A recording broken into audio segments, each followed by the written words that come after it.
헌혈 안 했다고 3시간 동안 고문당했습니다. 사실 헌혈 같은 경우에는 자유 아닌가? 물론 뭐 억지로 어디선가는 시킬 수는 있겠지만 그걸 가지고 3시간 동안 고문을 해? 지금 인터넷 끝판왕에서 모르면 못 받는 통신지원금 80만원 설치 당일 즉시 입금받을 수 있습니다. 내가 내는 월 요금에 포함되어 있는 거라 이거 안 받으면 결국 나만 손해보는 겁니다. 통신지원금 80만원에 합리적인 요금 설계로 결합 할인 72만원까지 놓치지 않고 챙겨준다고 하는데요. 꼭 가입하지 않아도 됩니다. 지금 견적만 받아봐서 스타벅스 커피 쿠폰 증정, 현금 사은품을 혹시라도 더 주는 곳이 있다면 차액 150%를 보상을 한다고 하니까요. 다른 데 알아볼 필요도 없이 믿고 하셔도 됩니다. 365일 상시 상담 가능하니까요. 1666-9068로 전화하시거나 더보기란 고정 댓글 링크를 꼭 확인해 보시길 바라겠습니다. 충성! 이강께서 보내주신 사연이고요. 안녕하세요. 여러분 유튜브 항상 재밌게 잘 보고 있습니다. 이야기들을 재밌게 잘 구현해 주시는 거 보고 저도 한번 보내보려고 합니다. 저는 보급기원으로 행정반에도 복무를 했었고 행정보급관님과 함께 총 4명의 개원들과 일했었습니다. 행정보급관님은 평소에도 폭언과 폭행이 심하신 분이었는데 웃으면서 장난치듯이 하시던 분이라 심각성이 희석되는 분이셨고요. 각설하고 제가 상병일 때 헌혈버스 가서 중대원들이 헌혈하고 있는 날이었습니다. 저는 바늘에 조금 강박증 아니 공포증 그 사이 무언가가 있어서 팔에 바늘이 꽂혀 있으면 너무 불안하고 내 팔은 아닌 것 같고 식은땀도 나고 해서 당시 헌혈은 하지 않았었습니다. 자유니까? 그러게 점심쯤 일병이 막투인가 행정반에서 행정 업무 중이었는데 행정보급관님이 텐션이 업된 채로 행정반에 들어오시더라고요. 처음에는 장난으로 막투임에게 헌혈 안 하냐? 국민들 그리고 내생으로 밥 먹고 하는데 헌혈이라도 해야지 하면서 살살 긁더라고요. 뭐 요 정도까지는 할 수 있어. 뭐 장난삼아 농담으로. 후임은 너무 바빠서 그냥 맞습니다. 헌혈이라도 해야 이 나라에 도움이 되는데 말입니다 하고 넘기려 했었습니다. 그런데 지속적으로 아무런 도움도 안 되는 새끼가 헌혈이라도 해야지 빨리 안 나가? 이런 식으로 말의 강도가 점점 올라가고 있었고 결국에는 맛 후임 뒷목을 본인 딴에는 장난이랍시고 발로 차면서 도움이 안 되면 헌혈이라도 해야지 안 그래? 라고 하더라고요. 맛 후임은 당황하면서도 참다 폭발을 했는지 하던 업무를 멈추고 뒤돌아서 행보관을 떨리는 눈으로 쳐다봤었습니다. 행보관은 그 모습을 보면서 기어오른다고 생각을 했던 것 같고요. 갑자기 분위기가 험악해지면서 하이킥, 로우킥을 때리면서 야 왜 기분 나쁘냐? 라고 계속 시비를 걸기 시작했습니다. 후임은 얼굴이 빨개지도록 참다가 아이씨 이라는 말이 새어 나와 버렸습니다. 계속 맞고 괴롭히고 하면은 자연스럽게 나올 수밖에 없잖아요. 그 말을 들은 행보관은 개쌉 진지를 빨면서 기선제압을 하겠다고 차렷 이러는 겁니다. 후임은 처음에는 한숨을 쉬면서 버티다가 3차례 정도 차렷을 듣고 나서야 현실을 자각하고 그냥 순응하기로 하는 듯 했습니다. 그 후로 분위기는 쌓여졌고 행보관도 어색한지 더 이상 후임에게 말은 안 걸고 담배를 피러 나갔고요. 탐타 후에 돌아온 행보관은 자리에 앉아있던 저를 타겟으로 삼기 시작을 합니다. 너는 행정반에서 제일 쓸모없는 새끼가 헌혈 안 해? 아니 뭐 헌혈 못해서 뭐 뒤지기 직전까지 갔는데 왜 자꾸 헌혈이 이렇게 꽂혀있는 거야? 저는 참고로 인내심이 굉장히 강한 타입이었기 때문에 끄떡없었습니다. 제가 바늘 공포증 같은 게 있어서 조금 힘듭니다. 돌아온 답변은 이랬습니다. 나선아 그딴 게 어딨어. 당장 안에 뒤지고 싶어?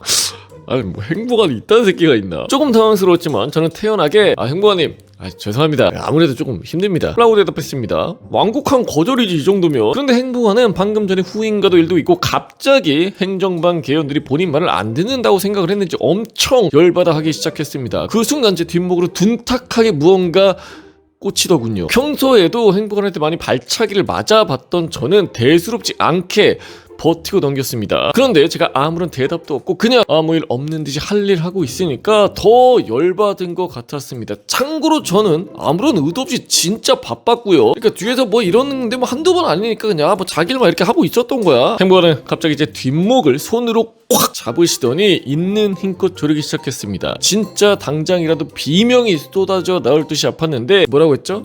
인내심이 매우 좋던 저는 눈 하나 깜빡 안 하고 그냥 참았습니다. 행보관 입장에서는 있는 힘껏 고통을 줬는데도 반응을 안 하니까 더 열받은 것 같았고요. 그래서 제가 계속 아무 반응 없이 버티니까 목덜미 그리고 쇄골 근육이 있는 곳을 있는 힘껏 잡아 꼬집으면서 너 이거 헌혈 안 해? 헌혈 안 하냐고 라고 하는 겁니다. 진짜 순간 너무 아파서 눈앞이 하얘지고 기절할 것 같았는데 그래도 겉으로는 눈 하나 깜짝 안 하고 소리도 안 내고 버텼습니다. 행복한 오기가 생긴 것 같았습니다. 이렇게까지 버틸 필요가 아, 인내심하다 진짜. 쇄골부터 목, 등, 근육이랑 근육은 전부 다 쪼르고 꼬집으면서 줄 수 있는 고통은 최대한 주기 시작하더라고요. 정말 인생 최대의 고통이었습니다. 그러니까 한번 참아볼 때까지 참아봐라 했던 것 같아요. 그래도 중간중간 아주 잠깐 움찔하는 것 외에 하나도 반응하지 않고 업무를 받습니다. 폭언과 폭행, 발차기, 조르기, 꼬집기 이런 것들이 무한 반복되는 이 상황을 언제 끝날지도 모른 채 버티고 버텼는데 무려 3시간이 지난 시점에서야 행관은 중대장님 호출에 의해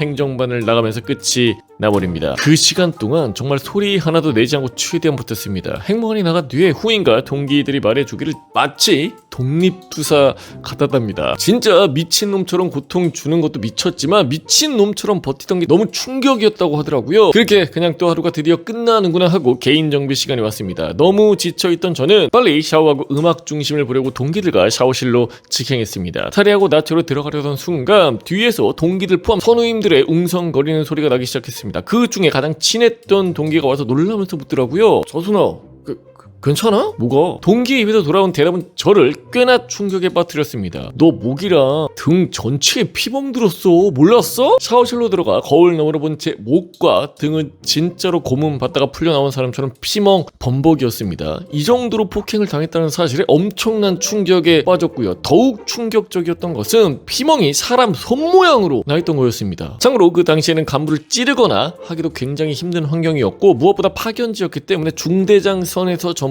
묵살을 당했었습니다. 그리고 이 일은 앞으로의 나날들이 더 힘들어질 것 같기에 그냥 잊고 살아가기로 했습니다. 그러니까 찔러봤자 어차피 중대장 선에서 컷 당하니까 그냥 넘어간 것 같아요. 그런데 상병이 끝나고 병장으로 넘어가기 직전쯤에 부대 내에서 간부, 병사 폭행 사건이 심각하게 터져서 기무사에서 약 일주일 동안 조사가 나온 적이 있었습니다. 그때 기무사 분들이 어떤 작은 일이라도 좋으니까 이 부대 내에서 있었던 일 중에 면담해보고 싶은 일이 있으면 뭐든 적어보라고 하더군요. 저는 별 생각이 없었고 그 일을 완전히 잊어버리고 있었는데 동기가 슬쩍 한번 써보는 게 어떻겠냐 라고 얘기를 해주는 겁니다. 그래도 그냥 정말 심플하게 써서 제출을 했습니다. 행보관의 헌혈 강요와 폭행으로 인해 상체에 피멍 든 적 있음 이후 간단한 면담이 이루어졌고 2주 이내로 행보관은 다른 부대로 전출이 보내졌습니다. 그 전출 보내진 걸로는 될 게 아니야. 진짜 새로 부임하시는 행보관님한텐 저의 대 건드리면 안 되는 놈이라고 미리 얘기를 해둔 건지 새로 오신 행보관은 제가 뭐라든 전혀 건들질